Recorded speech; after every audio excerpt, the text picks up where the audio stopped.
Welcome to Prashiascending, and today what we are going to talk about is if you have this feeling that the things you love, the people you love, and if you have the fear of losing them, how to deal with it, and how can we bring in the perspective of unconditional love into this and understand it a little more better.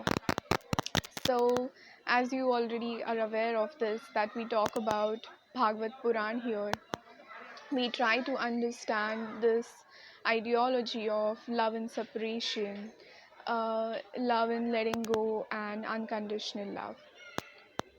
So, what's the perspective that we could derive from Bhagavad Puran about if you have this fear of that you would lose someone, they would not be in your life, or maybe if the person is not alive, the person is dead. So, how do you really deal with it? So, if we have to go back again to Bhagavad Puran and how the story has narrated is love is not about like between the two different bodies or two different ideologies, which you can actually metaphorically interpret as the inner union of masculine and feminine within you. So, once you become a balanced person, anything that you do, any pleasurable activity that we generally do, will be about having pleasure, but will not be about, see, it's true, but it will not be about mm, making you feel complete and whole and worthy. So that's the difference between that. And when we lose our loved ones through death or through any form of separation, or if we have this fear of they will lose us, what we are actually afraid of is the feeling that if those people leave us, would I still be happy without them? And here you have to remember that these people must have entered your life at some point in time, especially if it's like a romantic partnership, and before them you were happy, you were content, you were doing a lot of different activities. Then like one person comes in your life, and all your life cannot be about just that person. Like you cannot make that person the source of your happiness. It is very horrifying and terrifying for you if, excuse me, that person is your source of happiness, and if that person leaves, you would be completely devastated. On the same hand, it puts a lot of pressure on the people who are with you, because they are like, oh, like his or her happiness, if it's completely dependent on me, so is it my responsibility to make that person happy? And the answer is no. We are not here to make anyone else happy. We are here to live our own life. We are here to have our own experiences and have this mutual shared connections where everyone is able to give and receive love freely without any huge demands. So this if you go back to my video of if you're missing someone, then you're just trying to fill a lack or a void that's within you, and you have found a pill that you pop up the pill and now you're over it.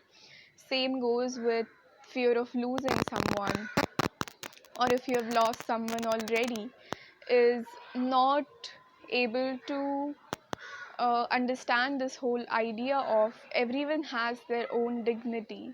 Like maybe it's by choice or it's by chance, but that's another individual, and your love can never own another person.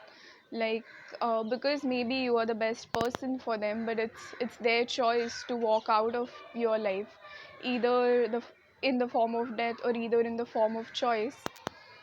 And if it was really love in the first place, my question and Bhagavad Puran's question is, uh, why are you really bothered if you're in their life or not? Because like love just wants the happiness of the other person. not the company of other persons. So it's about being selfless. So check in with you on those beliefs. If you have fear of losing something, your happiness is dependent on certain people, certain things, and the way we live in this world, nothing is permanent. Everything has an expiry date. So it's especially very valid for people who are in the old age. Like if you see people who are in 50s and late 60s, they start getting this fear of, if their partner dies before them, how are they going to do? So you are supposed to be your own person, especially in the realm of happiness. If you have other arrangements like food and like financial stability, that's a given, because in partnerships you would have certain interdependence. But your happiness is your own responsibility. No one else is responsible for your happiness. So, if anyone's entry and anyone's exit is going to determine the happiness in your life, it's high time you check in with yourself. Like, why are you not giving yourself permission to be happy in certain areas of your life and giving your power away to other people? So, set people, like we always talk about setting other people free, set yourself free, that I am responsible for my own happiness. So I hope this message have been received well by you, and tomorrow we are going to continue on this idea a little more. Till then, Radhe Radhe. Bye.